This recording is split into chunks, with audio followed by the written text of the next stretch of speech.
स्वामी जी, वो दिन आ गया जिसका इंतजार आप लोग लंबे समय से कर रहे थे, संघर्ष कर रहे थे। प्रधानमंत्री कुछ देर बाद आएंगे और शिलान्यास में, भूमि पूजन में शामिल होंगे। किसी सपने के साकार होने जैसा कि आप रात में कोई स्वप्न देखें और सवेरे साकार हो जाए। 492 वर्षों का लंबा संघर्ष, और इस अयोध्या की मिट्टी में तो अशोक सिंघल जी से लेकर के मैं ये कहूँ कि रामचंद्र दास परमहंस, पूज्य वामदेव जी, अभिराम दास जी तक के रक्त सने हुए हैं इस संघर्षों में।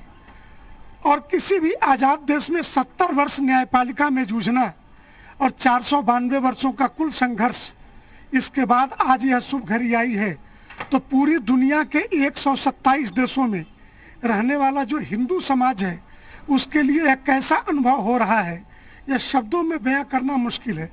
लेकिन मैं यही कहूँगा कि सभ्यता और संस्कृति के इस संघर्ष में आज का दिवस हमारे लिए विजय दिवस है। ये किसी प्रकार के तथाकथित धर्मनिरपेक्षता, वैसे सांप्रदायिक एकता, ऐसे शब्दों का यह दिवस नहीं है। अगर ऐसा होता तो जब मेज पर वार्ता के लिए हम बैठे थे, जब हम वार्ता कर रहे थे, तो वो वार्ता सफल हो जाती। यह न्यायालय के द्वारा, भारत के उच्चतम न्यायालय ने संविधान पीठ के द्वारा सर्वसम्मत से दिया गया फैसला है, जो फैसला हिंदू समाज के हक में आया है। और भगवान श्री राम लला के जन्मभूमि पर भव्य दिव्य श्री राम मंदिर का सपना आज साकार हो रहा है। स्वामी जी, लेकिन कहें कि राम के नाम पे अब समरसता होगी, रामराज की अगर आप कल्पना करते हैं, साधु संत जो कल्पना करते हैं, तो उस रामराज में तो सबको रहने का अधिकार है। ये सही मतभेद लंबे समय से चल रहे हैं। आक्रांता आए विदेशी, उन्होंने जिस तरह के ऐतिहासिक तथ्य मिले कि राम मंदिर के ढांचे को तोड़कर नया ढांचा खड़ा किया, विवादित ढांचा गिराया भी गया, लेकिन अब तो वक्त है आगे बढ़ने का। हम आगे ही बढ़ रहे हैं। आप एक बात बताएं, पूरे दुनिया में जिस तरीके की चीजें चल रही हैं, अगर 100 वर्ष पुराने चर्च को गिरा करके सोफिया में, और आज ही all India Muslim personal law board ने जिस तरीके का ट्वीट किया कि सोफिया हज जो है टर्की की मस्जिद, जो उन्होंने चर्च को मस्जिद में बदला, ये उदाहरण है। हम बाबरी मस्जिद को नहीं भूल सकते। तो क्या पुरानी बातों को भूल के आगे बढ़ने का यह वक्त मात्र हमारे लिए है? हमें भी तो सचेत रहना पड़ेगा। हम सिर्फ राम जन्मभूमि पर मंदिर ही नहीं, वो 1000 वर्ष तक कैसे अक्षुण्ण रहे, फिर भविष्य में कोई बाबर, कोई औरंगजेब हमारे काशी विश्वनाथ, कृष्ण जन्मभूमि अथवा राम जन्मभूमि को हाथ ना लगा सके, ऐसा प्रबंधन हमें भी तो विकसित करना पड़ेगा। ये हमारी नैतिक जिम्मेदारी है। लेकिन लोग कहते हैं कि ये सर्वोच्च न्यायालय का सर्वोच्च फैसला था जो हिंदुओं के हक में आया, राम जन्मभूमि के हक में आया। अच्छा ये होता कि मुस्लिम समाज के लोग तत्कालीन प्रधानमंत्री अटल बिहारी वाजपेयी के प्रस्ताव को स्वीकार कर लेते और बात वहीं खत्म होती, लेकिन हुई है वही जो राम रचिता का। आपको लगता है कि यहाँ से हिंदुत्व के नाम पर राजनीति करने वाले, या हिंदुत्व को सांप्रदायिकता से जोड़ने वाले, या भगवा को आतंकवाद से जोड़ने वालों को जवाब मिलेगा और उनको कुछ सद्बुद्धि आएगी? हनुमान चालीसा पढ़ रहे हैं, राम नाम जप रहे हैं, तो उनको अब माफ करने का वक्त है? नहीं, कालनेमी कुछ क्षण के लिए भगवा कपड़ा डाल ले शरीर पर। पूज्य करपात्री जी कहते थे कि सोशलिज्म, नेशनलिज्म, इसी तरीके से आगे एक शब्द विकसित होगा, कालनेमिज्म। वोटों के सौदागर, वोट बैंक की राजनीति करने वाले। हम कैसे भूल जाएं कि भगवा शब्द को आतंकवाद से जोड़ा? कैसे भूल जाएं कि दीपावली की पूर्व संध्या पे हमारे शंकराचार्य को उठा के आपने जेल में डाल दिया बगैर किसी आरोप के?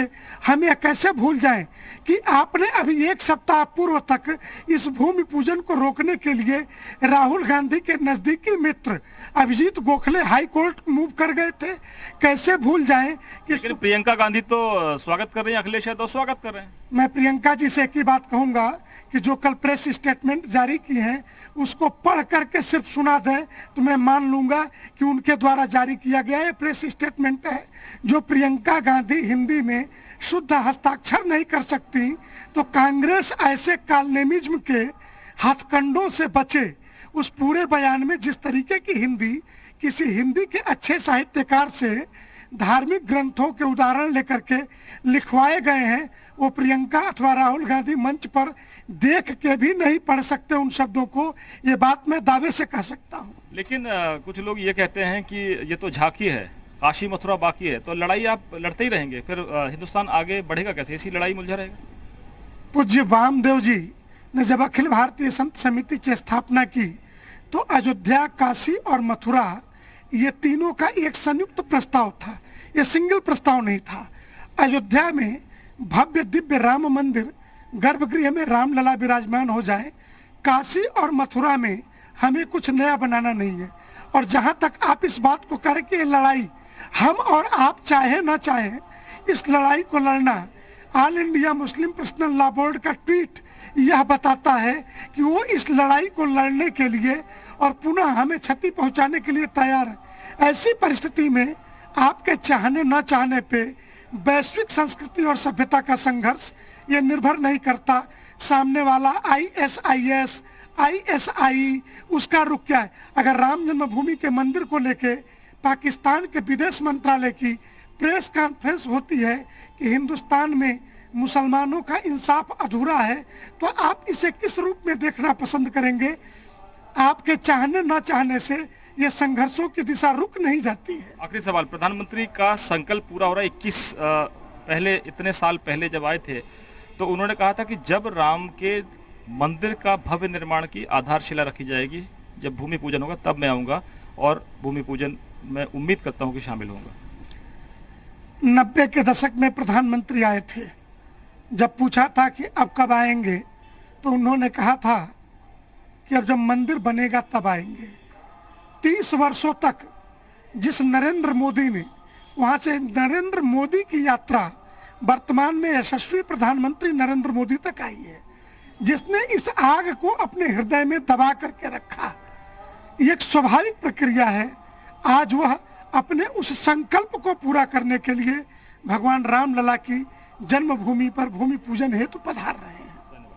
आपने सुना स्वामी जितेंद्रानंद जी को, जो कह रहे हैं कि हम चाहते हैं कि राम मंदिर के निर्माण में कोई बाधा ना आए और इस सवाल पर लड़ाई ना हो। लेकिन ये सिर्फ हमारा अकेला फर्ज नहीं है, ये मुस्लिम धर्म को मानने वालों का भी फर्ज है कि वो मिलकर आगे बढ़ें, क्योंकि ये जिम्मेदारी केवल हिंदू समाज की नहीं है।